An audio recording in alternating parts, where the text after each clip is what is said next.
Welcome to Rob Schmitt Tonight. For the past 2 weeks, the Kamala Harris sugar high has taken over the race for president.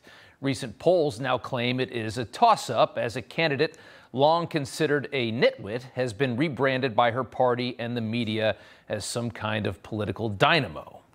The Kamala Harris rebrand has been very impressive, but it's likely that today woke a lot of people up.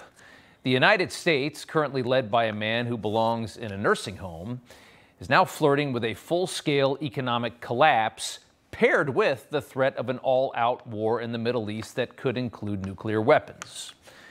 The trillions that were lit on fire during COVID and 3 years of capitulating to enemies like Iran are poised to deal tandem heavy blows to our country while we are very, very vulnerable.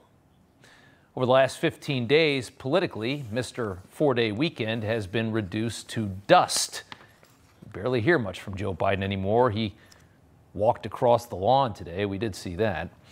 It appears our country is now being led by a woman who got her job to satisfy some kind of quota, which really didn't matter at the time because the job she got was a purely ceremonial position until suddenly, 15 days ago, it wasn't. If you were wondering how Kamala Harris as president would handle an economic collapse, a debt collapse, and possible nuclear conflict with Iran at the same time, well, take a listen as she addresses both of those topics. And what's the message to Iran? Don't. As President Biden said, just don't. Exactly. One word. Pretty straightforward. Well, let's start with this. Prices have gone up, and families and individuals are dealing with the realities of that bread costs more, that gas costs more. And we have to understand what that means. That's about the cost of living going up. That's about having to stress and stretch limited resources. Probably seen these clips maybe before. They're not new. We keep pounding them into your head because the message is very clear. That woman is currently a coin flip away from leading your country and leading the free world for the next 4 years.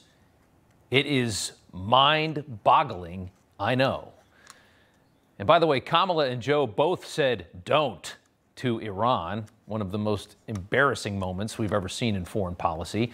And yes, 6 months later, Iran fired an arsenal of missiles into Israel. That was back in April of this year. Let's see what they come up with possibly later tonight. If you've been scrolling social media, though, you've noticed many old clips of Kamala Harris floating around. It's pretty much all you see when you look up Kamala Harris, and that's because there's absolutely nothing new. There's nothing current to find, as Kamala is desperately avoiding any and all media that's not fully controlled by her staffers, where she is not completely on script. It now appears they're not going to let her say anything unscripted. In fact, her only off-the-cuff moment since being anointed as Biden's replacement was that moment last week on the tarmac during the Russia prisoner swap. Now remember, she had days to think of something, and they probably let her think of something to say in that moment. She only had one comment, and after all of that time, this was the one ad-lib moment that we've seen from Kamala Harris in the last few weeks. Take a look. This is just an extraordinary testament to the importance of having a president who understands the power of diplomacy and understands the strength that rests in understanding the significance of diplomacy and strengthening alliances. This is an incredible day. So we're not sure exactly why she's so bad at this. We can't really figure that out. It's almost impossible to think that somebody could be in politics this long, be a prosecutor, be an attorney general, be a senator, and still be unable to conjure up a good 15-second soundbite without a teleprompter right in your face during a generally positive event, like securing the release of prisoners from Russia. It's incredible to watch. Nobody can figure out how she's this bad at this. And in truth, that moment that she was at, which was good news and should have been easy for her to handle, well, Biden and Harris deserve really none of the credit for that moment after all. The Wall Street Journal reporting today, the reason Joe and Kamala got that done was primarily because Putin is worried that Trump is coming back to the White House. which is strange for a whole other reason, because we've always been told that Trump and Putin are best friends. Why is Putin cutting quick deals before Trump gets back? Shouldn't it be easier to cut those deals if Trump does get back? Oh, another lie they've been telling you for the last, 8 years?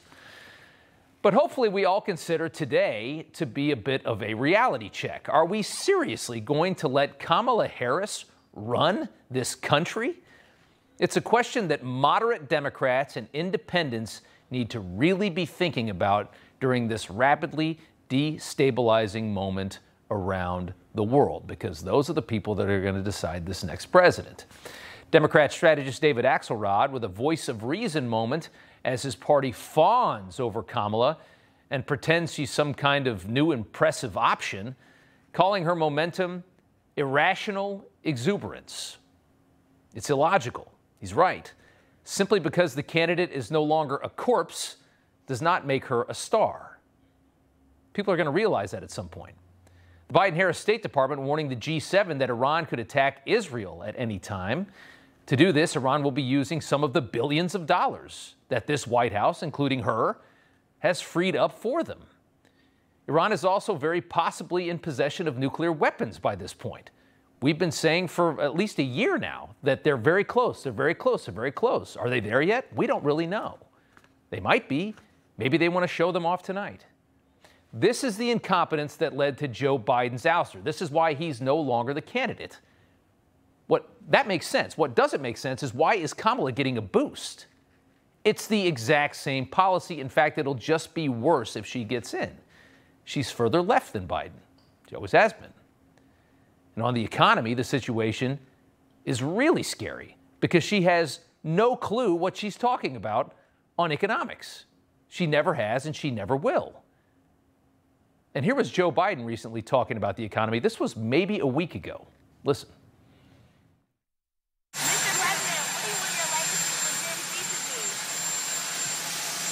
Cure the economy. What are you going to And the environment. And a few other small things. I've cured the economy. Our cured economy is bursting at the seams thanks to trillions in printed money. Our currency is horribly devalued, leaving all of us with paychecks that are full of much weaker dollars.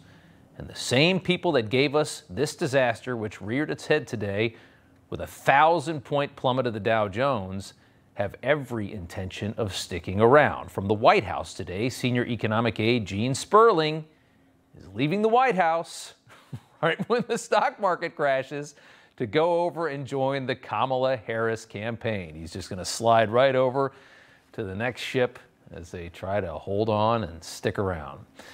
The Democrat Party may have removed the dementia from the 2024 ticket, but rest assured it is still quite demented.